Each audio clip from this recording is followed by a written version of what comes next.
I hate it when my wife's like, don't bring the whole bag over. Pour it in a bowl. I'll be like, you know what I'm going to do? Heap that bowl. Yeah. Stuff my face. So I'm walking over with a mouthful. Yeah, one in the chamber. Yeah. Okay, so let's record the intro now. So what did milkless? Because I think we start with the name. Two dads, we love our kids, but then we also need them to know that we're like pretty cool and it's not like a wimpy podcast. So, hey, hey, milkless. Hey, welcome. Hey, milkless. Call the audience milkless. What's up, milkless? Max coming at you. What if that's it? That's our first take. On this episode of the podcast, we are going to be talking about our health, kind of focusing on food and exercise. Now, Max and I are not health and wellness fitness experts. In fact, we're two guys who struggle to consistently make the kind of decisions that we want to make in these areas. But don't worry, it's not like this is going to turn into some kind of group therapy session. We're tough guys. We're grown, strong men. Right? Here we go. All right, Matt, today we're talking about being healthy, and let's kick it off with a study right out of the gate to round us out before we dive in. Being healthy, 40 and beyond. There was a study of 700,000 U.S. veterans, okay, looking at life expectancy past 40. Kind of perfect for us where we're at right now. Shut up. So having all 8 of these things versus having none of the 8, that's what we're going to keep in mind, okay? Which ones of these do you have? Think about them. I'm going to count them off. Which ones do you have? Which ones are you doing? Being physically active, being free from opioid addiction, not smoking, managing stress, having a good diet, not regularly binge drinking, having good sleep hygiene, and having positive social relationships. Now, the discrepancy between if you had all 8 of those versus having none of those, it added 24 years to the men's life. But how many do you think you had? On the count of 3, you want to say them? Yeah, say them at the same time? Yeah. 1, 2, 3, 6. Fuck yeah. Okay. Cool. I mean, it's probably more like 5.7. Like it's 6 until midnight, and then after midnight, my nutrition is. Oh, for sure. Yeah. And we're going to talk about it today, how I gained 20 pounds in the last 3 months. But one more quick study, and then I think we just focus on being physically active and eating well. Yeah, because we've talked about sleep before on this program. Yeah. And then don't smoke and don't do opioids if you can help it. For sure. So why don't we start with being active, because it's actually up there with being free from opioid addiction and not smoking. It's that important. Yeah. Here's another study. 75 minutes of a brisk walk or an exercise that resembles that, something gets your heart rate up a little bit. 75 minutes a week after age 40 will add 1.8 years to your life. And I love this so much because my little math nerd brain is just obsessed with the ROI on this. It's about 10 minutes a day. What is that up to in a lifetime, Maxie? 108 days. Uh-huh. But the ROI on that is 600%. So wait, explain. So you are walking for 108 days. Even if you were walking in a cage, it's worth it. Because you're getting 600 something or 700 something days more of life. Yeah. Okay. I like that. It's way worth it. Well, in that 108 days, theoretically, you're not in a dungeon. You're walking around outside. What a nice thing. Yeah. But I would take the dungeon to live those extra to get that more life. Yeah. 1.8 years with the grandkids. It's going to be great. Yeah. So being physically active, and think about it, the quality of that life at the end of your life. Yeah. That's another big piece of it. If you're old and you can move around, you see these 85-year-old women who are just they look like they're 55 or 60. Mm-hmm. And it's what do you do? And they're like, oh, I just walk everywhere, and then there's that Netflix show about the blue zones. The blue zones? Have you seen that? Huh. Blue zones? It's people who their life expectancy is just off the charts. Interesting. The general consensus is they all walk uphill to get places. Interesting. A little mountainous sea village. Yeah. People living super long. Yeah. So yeah, I think your math checks out as far as the longevity argument. I think then the trick is getting yourself to do it. I'm very, very all or nothing. That's what's the problem for me. I can be obsessed with something. For a year and a half, I was training to be in the Olympics. I did have that 6-pack. I was training super hard. Now I'm focusing more on Milkless and Violet Archer and the app I'm working on. It's those take up all my day now. And now I deal with my kids in the morning and when they come home from school. So it's like, where do you find that time? And I need to find that time again. Yeah. I mean, I gained like 20 pounds in 3 months. Yeah. I'm like literally like a balloon right now. You look fine, man. No, but meaning I'm ballooning. Oh, yeah. Oh, you were inflating. Yeah. I'm growing at an incredible rate. Yeah. One of my sons said to me, if you keep eating so much, Dad, you're going to break the house. Kids will always shoot you straight. Yeah. Yeah, it's like, I mean, I think what I've tried really hard to do is to just like work it into my life a lot. Yeah. So when do you do it? Well, I do rob Peter to pay Paul a little bit because one of the two that I blow it on is sleep. And I often work out pretty late at night. I put a TV and free weights in my garage. And so like I watch shows. Do you get cardio? Yeah, I'll like shadow box while I'm doing it. And then I played before I tore my calf muscle. I played tennis once a week, but I will be back again, hopefully in like a month.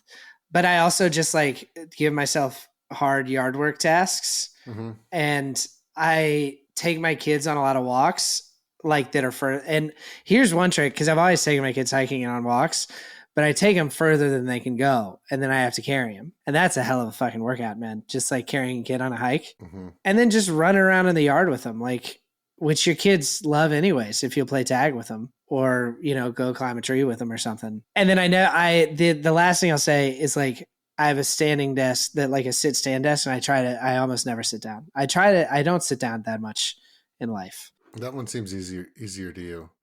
For me, it's like, I really do think that my natural state is a 400-pound person. I think I could just, if I didn't have like my family and kids, I could just like watch movies all day and just eat boneless wings and just grow. Like I need to kind of work and put some structure around it for me. Mm-hmm.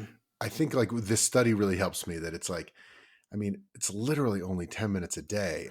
If you have a job where you have a phone call, a Zoom call, just go turn the video off and go for that walk. Yeah. And start, instead of thinking about, because I came from traditional sport, and I think you did too, like football, basketball, baseball, tennis. Mm-hmm. You have to be really like going so hard, you got to like throw up or else it doesn't count.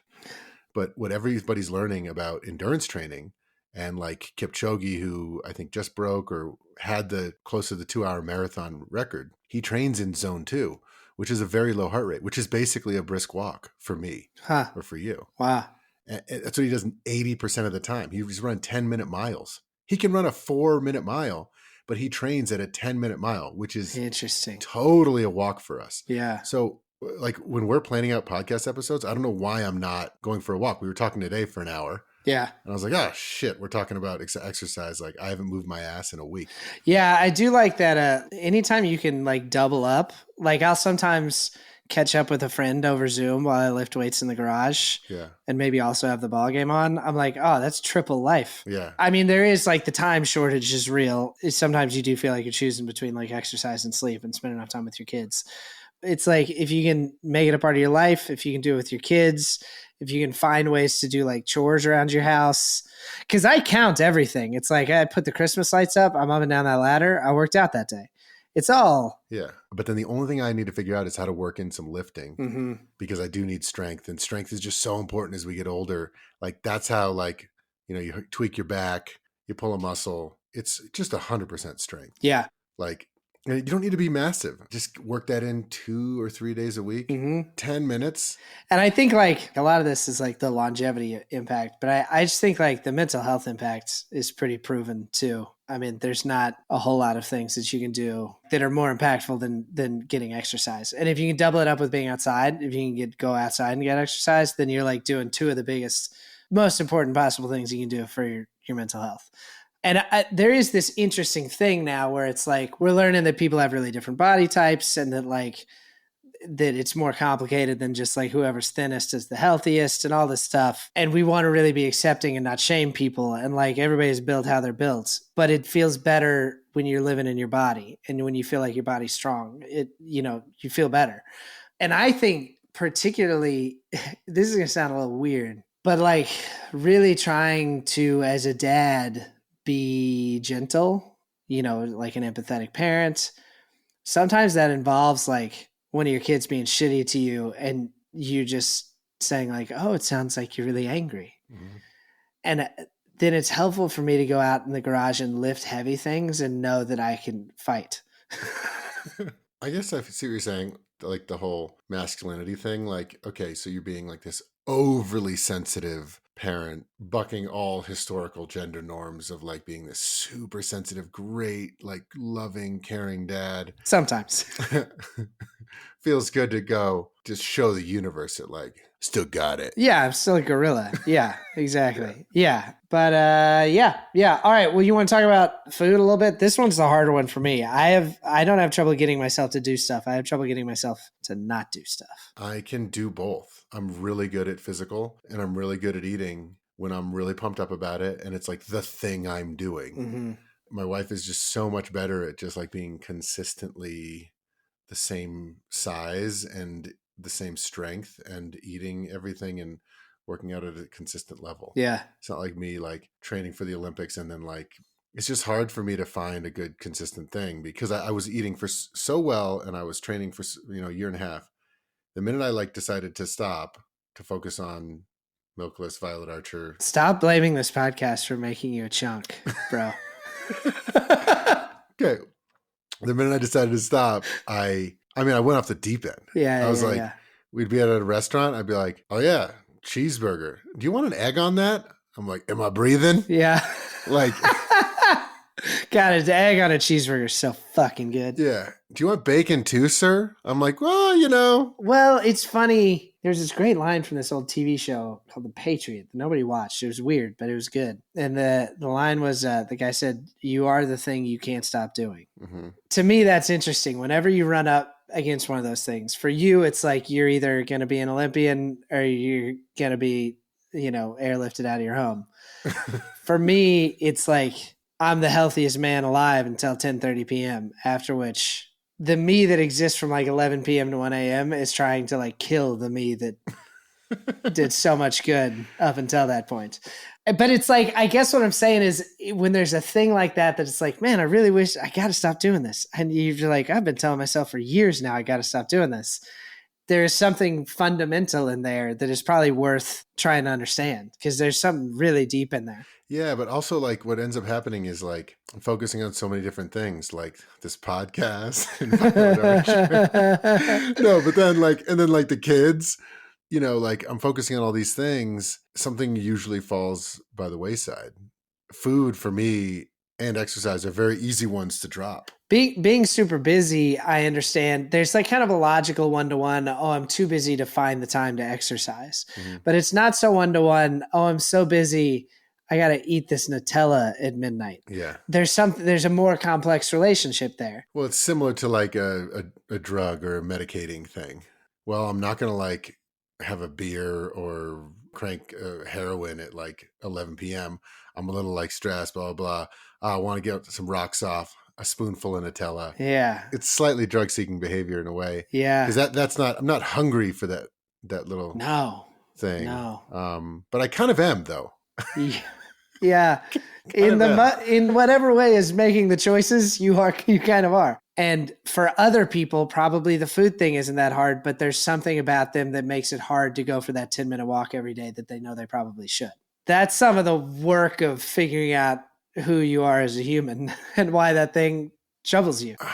I think also it's making it important in your life and like saying it out loud that it's important. Because like right now, like at this exact moment, being physically active and having a good diet are not important to me, and they need to be. You know what ends up happening to me, and this is not an excuse, it's just what I think happens. I'll be good for like a long period of time, and then something will happen, like I'll get sick or like a major life event. It's not something like, I just don't put the same priority as like my kids, like making sure that they know I love them and like keeping the house, like if there was a leaky pipe, like we got to fix that. Those are all like very tangible things that I really care about. Like anything work related, like I would never let that drop, but I'll just let physical or food drop. This episode is brought to you by Violet Archer in the Case of the Purple Martin. It's a chapter book with illustrations on every page. You can read it to them if they're 5, 6-year-olds, but then as soon as they can read, up till 12, 13, it's an insanely good book with plot twists like worthy of an adult's attention. I love this thing. I'm so proud of Matt and Milkless of putting this thing out. So if you want to support Milkless and get an awesome book for your kids, it'd mean a whole lot to us if you bought it. Check the podcast description for the link to Amazon and buy it today. And if you already have it, you can pop back into Amazon and give us an honest review. Thanks. All right. This may be like reading way too much into something. Go for it. There's this show I like. Do you ever see the show on HBO called Outsider? No. It was kind of a horror show. It was an adaptation of a Stephen King thing, and had Jason Bateman. It was good. And there's a scene where there's this lawyer that you've never really liked, this dude who's a lawyer, and then there's this woman who's an investigator, and she's like tough and very capable, but one of them is going to have to like run across a clearing while somebody's shooting at him. And she starts to go, and this guy that you've never liked, who doesn't like her, just pulls her back, and he's like, no, I'll go do this. And then he gets killed. And it's kind of like a redemptive moment for him. Mm-hmm. And I was thinking like something about that moment struck me as like fundamentally male, like adult male. Mm-hmm. If somebody's going to die out there, it's going to be me. Yeah. I think about this all the time in my family. Oh, yeah. If somebody's going to die, it has to be me. I was talking to my uncle about this, and he said, he's like, yeah, that's why you get the dog. So at least there's somebody below you on the pecking order. Well, my kids find it fascinating because somehow that came up and they were like, would you cut off your pinky to save my life? I'm like, are you fucking kidding me? Of course. Cut off my head to save your life. Yeah. Yeah. And then they kept going. What about your arms? What about your legs? And like, what would you? And then it came, the ultimate was asked. I was like, of course. And they just found that mind blowing. Like, whoa. Yeah. So what's your point there? I think my point is that like there's this way in which I like think my body just doesn't matter or something. Mm-hmm. And it's like, yeah, you just beat on it. Like the kids can beat on it. Like I'll lift the heavy shit. Mm-hmm. If somebody's going to die, it's going to be me. And like, fuck it. I'm going to eat that bag of chips at midnight and not sleep enough because it doesn't matter. It's just my body. That's interesting. I think I'm getting better at like not thinking of it that way as I get a little bit older and think about like, oh, my youngest is 18 months old. I want to be able to fucking run with her. Like I need to be able to beat her in a race when she graduates high school. Well, the thing I don't understand about the food thing, like food is so fleeting. The dopamine you get is so quick and then it's gone. Yeah. And you got to keep eating. So you're only satiated the moment your hand is going in the bag of Doritos and into your mouth. And then you got to keep that going. And then the minute it's gone. You're thinking about it so logically, though. I mean, it's like, I was talking to my wife about this. They're like, you know what used to limit our sugar consumption is our access to sugar. Food's so fucking primitive. We were never meant to just like have it around like that. Yeah. I do think that part of it is like, we got to go easy on ourselves because it was never supposed to be so easy to get chocolate as it is right now. It had to come over on a boat. Yeah. And like, you only had it on Christmas if you were rich. We just don't have anything really in the house that is even good. Like our snacks are like nuts, raisins, and snacks for the kids, which I won't eat the kids' food because I have this weird thing like my body doesn't matter. Like I remember one time I was like, hey babe, kind of feeling like an apple today. She's like, yeah. I'm like, can I eat them? But don't the kids need them? You get an apple permission? She's like, they're for the whole family. What the fuck? You haven't been eating the fruit? I have not been eating the fruit. So for like the first couple years, just for a couple of years, I didn't have any fruit at all. The kids like it. Oh man, it's good. But so one, limiting access. Two, like, and this is just sick. This is not right. But sometimes you just got to treat the symptoms. I know I can lose weight if it's like a competition or if there's like a scale. Like if I'm weighing myself every day. Yeah. And it's a competition. I've done stuff with gamifying it before. Like I had a scale to connect it to an app and shit. Right. But then it's like kind of a crash diet. What's weird is like I can lose 15 pounds, no problem. And I'm eating like pretty healthy. Mm-hmm. The first couple of days are like so hard. Your brain is just craving all that food that you normally eat. And then it just like clicks online and then you're just like, wow, I just feel like so amazing. Holy shit. I have so much energy and I feel great. The weight's falling off. So then you're feeling good about yourself. And then you want to go on those walks because then it all works. Like that's how I do it. And then it all just works. Everything's clicking. Everything's great. But it's like I'm on a tightrope. Yeah. I'm on a balance beam. I'm going to fall off. And maybe even I do it for 6 months. Yeah. I'm healthy all through the summer and I got a nice body for the summer. Great. And then it's like, I get sick, I eat like crazy, and then I'm like, oh, I can't get back out there on the, Yeah. and then the walk stop, the food stops, just kind of fall off a little bit. It's interesting, we're talking about this. This is something that we both get frustrated with ourselves about. One thing that's like kind of dumb is that like neither of us has like what you would call a weight problem. Right. We're just out here kicking our own ass. And maybe the fact that we're out here kicking our own ass about this thing that we could look at as not a problem at all is part of the reason why we can't exactly solve it. There's something tied up in there. But what happens is I oscillate between these two extremes. I like go between 20 pounds. Yeah. Constantly, like every year. Yeah. Interesting. And then I get to my high water mark. I'm like, oh, this won't do. Hunker down. And then I hunker back down, work my way back down. And then something happens and I'm just like, food is just so good. Like I can't stabilize. I just wish it would come naturally to me at some point. I wish it would at some point feel like I didn't have to make myself do something I don't want to. Honestly, if I don't really work at this part of being a human, which is also a parent, like I could lose control of my health for sure. Yeah. Yeah. I think a lot of it is like just you kind of nailed something with it. Like my body doesn't matter or something like yeah.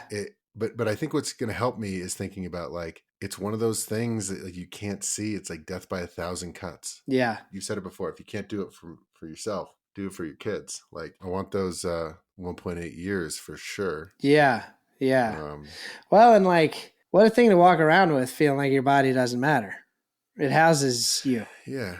How do we figure that shit out? Because I do think that like what I'm ultimately chasing is not just an ability to like suppress my shit impulses the majority of the time, but like an actual relief from those shit impulses. You know what I mean? Mm-hmm. I got to figure out a way to just go to bed at 10:30 and not spend like the next 2 hours like making bad decisions. Yeah. I'm not like going out picking up hookers. I just mean like eating the Nutella. You know what? Sometimes like I have the same thing, and I'll sometimes eat at night till my stomach hurts. Mm-hmm. But like, have you ever just not had a single bite? It's very hard to just have a little. Yeah. For us, at least. Yeah. Like my wife can have a small bowl of Cheez-Its, mm-hmm. like a sociopath, psychopathic, normal human being. God, you sleep beside her. That's terrifying. She can just eat a small bowl of Cheez-Its, like small. What a weirdo. I'm like, what? You don't want seconds on that? I'd eat her bowl in 3 handfuls, 3 mouthfuls. Yeah. I'll either have no Cheez-Its or 900 Cheez-Its. 900 calories. Yeah. You just never find yourself on the couch with the whole bag. Just never find yourself there. It's not a good place to find yourself. Yeah, but I hate it when my wife's like, don't bring the whole bag over. Yeah. Pour it in a bowl. I'll be like, you know what I'm going to do? Heap that bowl. Yeah. Stuff my face so I have I'm walking over with a mouthful. Yeah, one in the chamber. Yeah. Oh my God. Maybe a little packet of nuts in my pocket too. Oh, fucking hell. Oh man, I think you may have hit on something with like caring about my body, like because I think when people hit me with stats, it's like overeating is going to increase your risk of heart disease. It's like, yeah, but that's later. That's just kind of like a risk. It's like, it's hard for me to make actual changes now. For me, what I'm going to try to do for the exercise, at least, it's the walk 10 minutes a day is easy as fuck. And just like do that, like brushing my teeth. I'll get that done. Mm-hmm. And then on the eating, like I'm just staring it in the mirror every day now. Mm-hmm. I started snoring again pretty heavily. And I only snore when I like hit this. Yeah. Like right around 200 pounds or a little over. Like when I was training, I was like 178 in the national championships. Yeah. God dang. It's tough, isn't it? I just feel like if I could just believe I was the kind of person that didn't do this, I would be. But why did they make it taste so fucking good? There is a piece of it where like we tend to blame ourselves a lot, but a lot of the foods that we like for a reason because they're designed to taste incredible and to make us want more of them. Yeah. So, I mean, I don't think it's all on us. And I think that like the kind of shame that both you and I carry around this thing probably doesn't help us very much with figuring it out. This is interesting. We're just kind of doing group therapy on air. Yeah. Here. Well, like, we're not here to give like fitness classes. I think it is clear that it makes a big difference in the length and quality of your life. It is also really clear that it makes a big difference in your mental health and how good you feel about yourself. Knowing all that, it's odd that these two things, both of these things, are still hard for a lot of people. Mm-hmm. And I think it's worth it to try to understand why, because I think that's the only way you get to anything beyond either a crash diet or some kind of rigidity that's ultimately kind of weird and fragile. You know what I mean? Everything that, you Google it and it's like, here's what you got to do. And like, it's just so easy for all these people. Yeah. And it's just like, I think that similar to other stuff we do about just strictly parenting, to let people know, like, it isn't easy Yeah. for everybody or anybody. I mean, Yeah. Again, if it is easy for you, you have a dungeon. We know you have a dungeon. Yeah. Stop being so fucking And- creepy. Yeah. Yeah. Yeah. Like, yeah. there's people down there that we need to save. But like, Yeah, and the constraints on your time and your energy are very real on the exercise end, and like the stresses of life and the accessibility of really delicious, yeah. kind of manipulatively addictive food is a real thing. So there's some uphill battles that we're fighting, I guess. But what I think I'm going to do is I have a busy week with Milkless and Violet Archer. Yeah. But on Monday, I'm giving myself some time. A week from today, like a little calendar on my desk, minimum 10 minutes a day. But I'm assuming if we're on the phone planning for Milkless, I might even go an hour for some days. Mm-hmm. Mm-hmm. But I'm going to hit that 10 minutes a day no matter what. And then I'm just going to start, trying to focus on my weight. I think when I do exercise and then also weigh myself, I just eat better. Do you, every time you're trying to lose weight, do you start rocking the scale a lot? Yeah. What if you did it once without doing that? What do you think would happen? Just to do something different. Yeah. Just to try to like pattern break. That would probably help. But I don't know how well I would do. It like that holds me accountable. Yeah. Yeah, it holds you accountable, but it also like makes it more of a competition. It makes the success of the enterprise based on something outside of yourself. That's true. And the scale, I always want it to happen faster. So then I'm like constantly failing. Or not, but I'm eating stuff that I will not like. I'm really making my diet like not very fun. Yeah. Because I start to kind of like obsess because I'm like, dang. Yeah. I only lost like 1/10 of a pound yesterday. Like, yeah. Man, I got better just eat less. Yeah. Or eat better. I get used to like feeling a little hungry. And then for dinner, I have like a small little dinner. And then I lose like 1 pound the next day. And it's like, yes. Yeah. Which is not sustainable. Yeah. I think that's the thing. Like, what could we both do to like break a pattern? Or for like anybody that's having a hard time, who is constantly beating themselves up about not doing one of these things as well as they could. Like, how do you just like try to interrupt the pattern? Just do something different. I mean, that's interesting. All right. So I'll try that. I'll just like care about my body and try to not just weigh myself compulsively. Yeah. And then see if I can still do it. But then I got to do the starting point. I got to see where I'm at. Sure. Yeah. And then you check it in a while. Check it in a month or something. Yeah. Yeah. How are you doing on your cell phone thing? You moved in the other room. You still doing good on that? Yeah. Great. It's there. It's like, it. and I'm not doing it at bedtime. I love it. I haven't looked at my phone in the bed for a month. That's great. And I'm working my way through that book. Oh, hell yeah. Good. 3 body problems. So what are you going to do? You're talking a big game. What are you going to do? Are there any things that you can eat like after dinner? You can't have like super tasty, unstoppable Cool Ranch Doritos, but you can have like celery and peanut butter, maybe like a lean beef jerky. Yeah. It's like basically pure protein. Then at the end of the day, it's only a couple 100 calories and it's like largely protein. Yeah. I think that like that is a real thing to do. Yeah. I think the truth is like it used to be for most of my life, I wrote all the movies that I wrote late at night. And for one reason or another, almost all the movies I ever wrote came out scary, and a lot of them kind of violent. And now I'm mostly too tired to write at night, but I'm still staying awake. And the whatever thing about me made me write scary movies is still awake too. I got to start going to sleep because I don't think that time is helping my life. Yeah.